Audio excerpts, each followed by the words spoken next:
Hello, I am Borja Franco Llopis, Associate Professor at the Art History Department at UNED. And I am Rubén González Cuerva, Tenure Scientist at the Spanish National Research Council. Welcome to this panel devoted to the public celebration in early modern period. The study of these events has been the constant object of academic interest since the publication of Jacob Burckhardt's pioneering work. With a spectacular pageantry, decorated arcs, dance, mock battles, and music, public celebrations were more than a cultural phenomenon and a means of public communication. They had a profound social impact, and they sought to construct imagined communities to shape collective mentalities. Festive events also function as mediators in the construction of the social system. Symbols used in these events help to shape and domesticate the viewer's perception of the world, stirring emotions such as fear, hatred, affection, and sorrow. The aim of these celebrations was not to gather support for specific political or religious positions.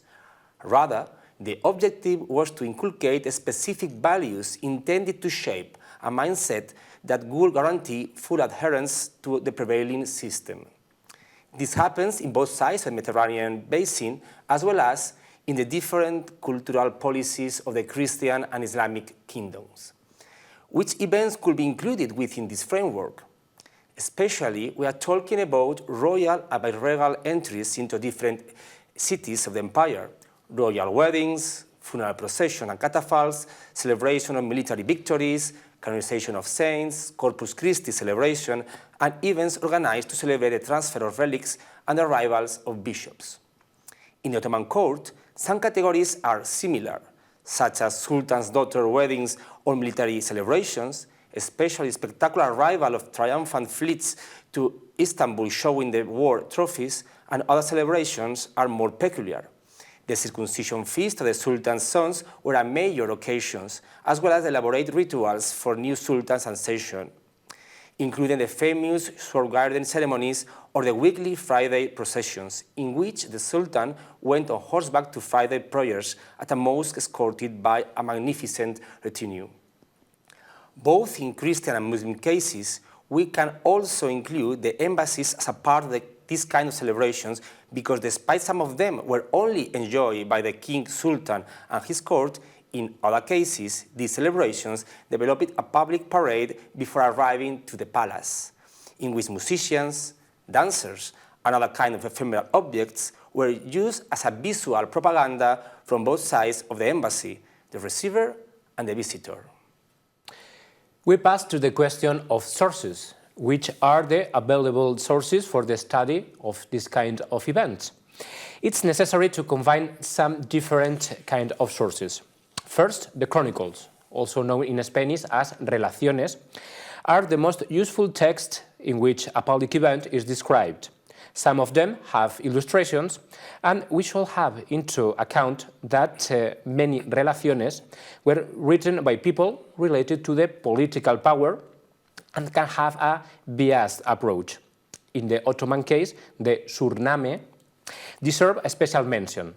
These illustrated albums, commissioned by the sultans between the 16th and 18th centuries, depict imperial celebrations in lavishly detailed miniatures and created a powerful official image of the sultan's might. We have also another literary account by spectators who enjoyed the event, a type of text especially relevant for the Ottoman court, where the lack of local sources explains that European diplomats' and travelers' reports constitute the only available version for many public celebrations, although their actual understanding of the events and their biased interpretations are subject to debate.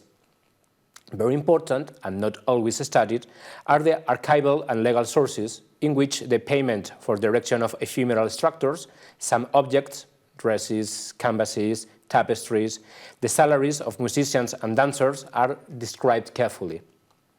The protocol records are also crucial, as they reconstruct the court rituals and ceremonial order, although the available documentation is much more detailed in the Christian side, at least for the 16th and 17th centuries. Instead Ottoman masters of protocol in the 18th century were compelled to meticulously register the ceremonies they designed because they lacked previous documentation, or it was very difficult to find in the enormous sultanic archives. Now, we are talking about the problems related to the study of image of Islam from a Christian perspective through these events. The iconographical programs created for these public celebrations were especially studied through a monolithic point of view, not from a bottom-up perspective, taking into account who the Muslim others were represented through ephemeral sculptures, paintings, mock battles, and allegories. This work insisted on framing the enemy as a counter-figure to the king or the people who was honored in the celebration, resulting in a simple binary of good versus evil. This perspective is limited as an interpretative tool because it leaves many unanswered questions. Two problems are particularly worthy of note. First, traditional studies have focused on particular celebrations with a narrow geographical and chronological scope, which hinders a long-term view. They adhere to a direct cause and effect relationship that does not consider that many of the ideas represented developed over the course of centuries of conflict in a dense network of meanings. Second, these studies are based on a problematic fossilization of the other. Their conclusions imply that a Turk or North African from 1443, for instance, was the same physically and conceptually as an Ottoman subject who lived in 1571 after the Battle of Lepanto, and that this parallel can be extended to include converts or captives. Such a historical homogenization leads to stereotyping in analysis of alterity, which render the enemy immutable. Furthermore, essential questions about cultural exchange between East and West and relation between Muslims and Christians are largely unexplored. Little has been said, for instance, about changes in dress and description of clothing from one event to the next, or the subtle distinctions that are present in the written sources about the physical appearance of the embodied others.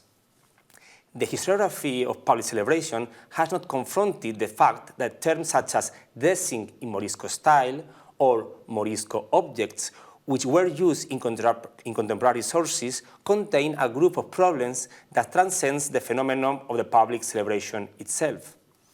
The emphasis on description has caused studies to fall in the trap of the historic nomenclature itself. The static perspective described above, coupled with a literal interpretation of the historical sources, has resulted in the association of theatrical Morisco clothing with the Islamic world. And in reality, much of the material culture deployed in public ceremonies was created by and for Christians, even if it derived from Andalusi models. To date, no consideration has been given to the process of appropriation and reassignment of meaning, which foster the construction of cross-cultural identities that can only be understood by comparing the account of celebration with other sources, legal sources, house inventories, etc. Historians have resorted to anachronistic terms such as maurophilia and maurophobia, which were coined in literary studies to describe attitudes about the other, from admiration to rejection, as if everything could be attributed to a clash between opposites. This simplifies social relations as well as the construction of identities. Traditional studies also have yet to consider the important role played by the Muslim population, whether converts or not, in shaping the celebration in which they perform as musicians, dancers, as well as the creators of the artistic objects that dignify the festivities. Likewise, the role of Muslims as spectators has also been left out of the analysis. Of special interest is how their presence and participation may have determined iconographic choices, since in framing their resentments could be easily led to unrest. Recently, literary specialists have shed new lights through the nuanced study of tournaments, Juego de Cañas, Game of Canes, and other performances. This seminal research has broken up the monolithic, hierarchical, and standardized view of the public celebrations and the material culture produced for them. There is a lot of ground to cover. Above all, it is imperative to move beyond the study of public celebrations from an unilateral Christocentric perspective that makes it impossible to interpret their cultural richness. Such an approach silences the all-important processes of perception, assimilation, and appropriation upon which the acts of performance rested. Finally, we pass to the main problems related to the study of the image of Christendom from an Ottoman perspective through these events. The main problem is the shallow development of this field in Ottoman studies due to the scarcity or difficulty of archival sources. Combining it with the high quality of the surnames miniatures, available studies are predominantly descriptive and uncritical. A trend that is recently reversing to include wider perspectives and a better integration between cultural and sociopolitical research agendas. In any case, there is not a consolidated bibliography on the image of Christians in Ottoman festivals, a task still to be developed. Preliminary, a few differences with Christian festivals easily arise. Official Ottoman propaganda does not equate Christians with foreign enemies, because Christians constituted a substantial part of local society and embodied different categories. First, many of the Sultan's vassals were Orthodox, Armenians, or other Oriental churches members, while Catholic and Protestant foreign communities were also accepted.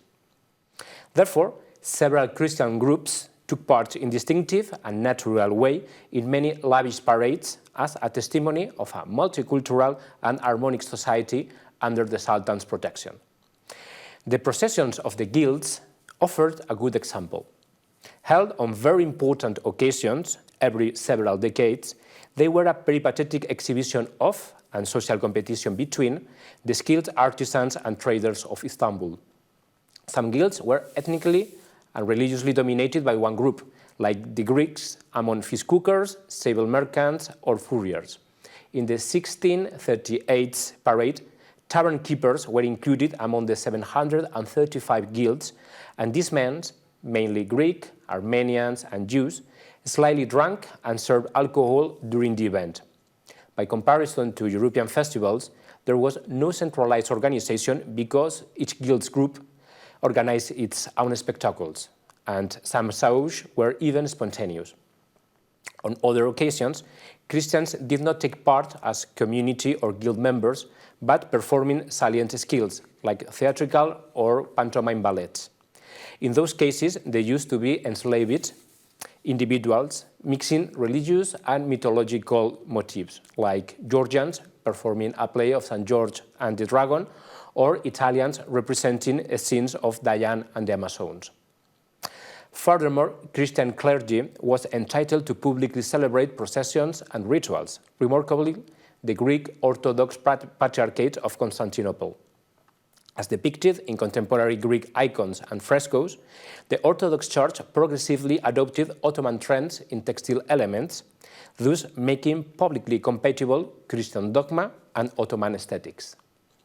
Despite syncretic phenomena existed in festival culture, religious difference mattered. On solemn Islamic festivities, such as Eid al-Adha, the festival of the sacrifice, Muslim populations celebrated day and night, while Christians and Jews would encounter some difficulties on the streets during those days. Apart from Christian vassals, slaves, and religious clergy, the other European group with a relevant presence in festival culture was the diplomatic community. Their official court receptions are not depicted in miniatures or travelogue drawings as those of vanquished figures, but of humble envoys presenting tributes and thus acknowledging a global order under the Sultan's superior and peaceful dominion. The same symbolism dominates the painstaking descriptions of ceremonies of gift-givings included in several surname, where everyone, from the Grand Vizier and European ambassadors to the humble servant, presented something to the Sultan. Until well into the 18th century, Western diplomats deserved a secondary status at the Ottoman imperial court, far behind the position of allied Muslim rulers like the Khan of Crimea. In official ceremonies, these ambassadors humiliatingly sat on uncomfortable and low stools, while the Grand Vizier received them on magnificent sofas. Finally, it seems that only one type of celebration was comparable to European binary representation of religious political alterity: the spectacular mock battles arranged during big festivals, designed to prove the Sultan's imperial grandeur and to intimidate potential Eastern or Western foes. These war games were both on land and at sea. For example, after Suleiman I failed to conquer Vienna in 1529, a great festival was arranged in Istanbul the next year to enhance his self-representation and legitimacy. The celebration had a central element, a mock battle, in which the famous polymath Matrakci Nazu designed two wooden models of fortresses, one in Ottoman style and the other in Hungarian style, each defended by 100 soldiers. Obviously, the Ottoman conquered and set fire to the Hungarian citadel as a proof of military superiority. For its part, in the aforementioned guild procession of 1638, the Mediterranean sea captains and shipmates performed a small play showing a fake battle between themselves and the infidels, including dancing boys, singing, and cannons. The show ended with the Ottomans capturing a mock European vessel and dragging it to the shipyard. Regrettably, the scarcity of available sources precluded further detail on these events. In conclusion, Christians are secondary actors in the Ottoman festival culture, and their military failure did not constitute the axis of the Sultan's official representation. His self-image was that of a benefactor ruler, taking care of the established order and not seeking to destroy Christians, but to integrate them into his vast empire as dominated people. As vassals, slaves, clergy, or diplomats, Christians could be a colorful ingredient in festivities in a dismissive rather than a hostile light. Thank you very much.